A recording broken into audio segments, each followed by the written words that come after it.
How's it going, everybody? So today we're talking about your car smoking and what causes your car to smoke. Now, there's very many different reasons that can cause your car to smoke, and we're going to go over pretty much all those right now. So we're going to start off with what led up to the car smoking. Was it smoking all at once? You just started it one day, smoke's coming out, or did you overheat it?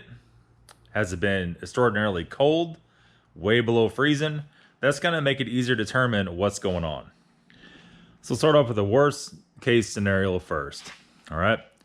Let's say you're out driving your car, it got overheated, or you didn't have enough coolant in it.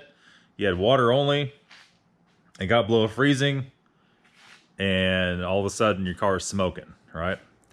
So if it's smoking blue or smoking white, that's not always a telltale sign of what's happened to it. Smoking white generally means antifreeze. But on a lot of cars, burning oil also burns white.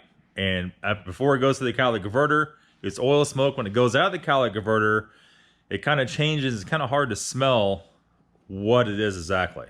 My findings are burnt oil, once it goes to the catalytic converter, adds more of a whiteness to the smoke and takes a lot of the smell out. Antifreeze, well, antifreeze being a blown head gasket, a cracked head, and so forth, or in some extremes, slip sleeve, things like that. That's a more telltale sign. That's going to have a real sweet smell to it, almost like a sugary smell coming out of the exhaust pipe. And usually that means new engine, or at the minimum a head gasket. Something very terminal is wrong, and you have to take the engine apart to fix it. Now, like I said before, some cars are very difficult to diagnose what's going on.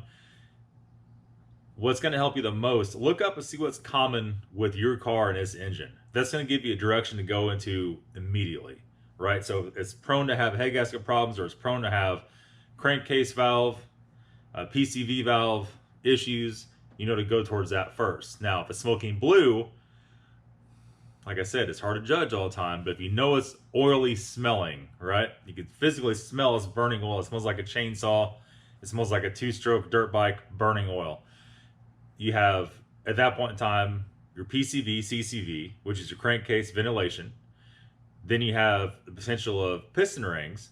If it's leaking past your piston rings, you're going to have more crankcase pressure. You're going to have a lot of smoke coming from that, a lot of pressure when you take off the oil cap. The next thing is valve stem seals. Valve stem seals on the newer engines is still a common problem. Now, that was a common problem back in the 70s and 80s. And why they have not alleviated that, I'm not really sure. They do sell upgraded valve stem seals. That's the rubber seal, or it depends on what. If it's factory, it's rubber. The new ones would be Viton or some kind of synthetic instead of rubber, so it's not going to crack and leak. Anyhow, that's the seal that seals on the valve stem itself, and that keeps any gases from getting pushed past the valve, right?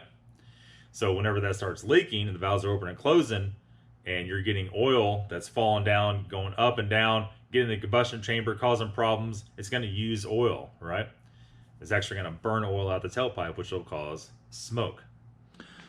Now, earlier I said you need to look up and see what your make or model car has. Some cars like Subarus, different things like that, can get cracks in the cylinder head and start using coolant without getting the engine hot. It's just something that happens over time. A lot of diesel stuff's like that. A lot of the Cummins engines have that problem, cracks in the head.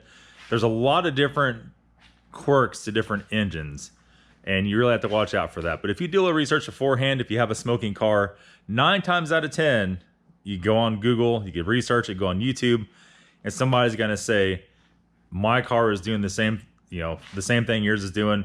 This is what you need to do to fix it. This is what the problem is. The nice thing about cars in the US especially, there's a lot of them sold. There's not just a few of them. It's not just a tiny little market. A lot of them sold. So a lot of people have these cars, no matter what it is. Somebody else, I promise you, has had the same problem you have. And 9 times out of 10, that'll get you where you need to be. So that's going to be it, guys. I think next up is going to be our mezzanine building video. A lot of you guys expressed a lot of desire to want me to time-lapse that and make a video about building the second story in the shop. So I think I'll just go ahead and do it. The parts will be, or the stuff will be here, I think about 4 days. So it won't be the next video, probably the video after that. that's going to be it, guys. Thanks for watching. We'll see you later.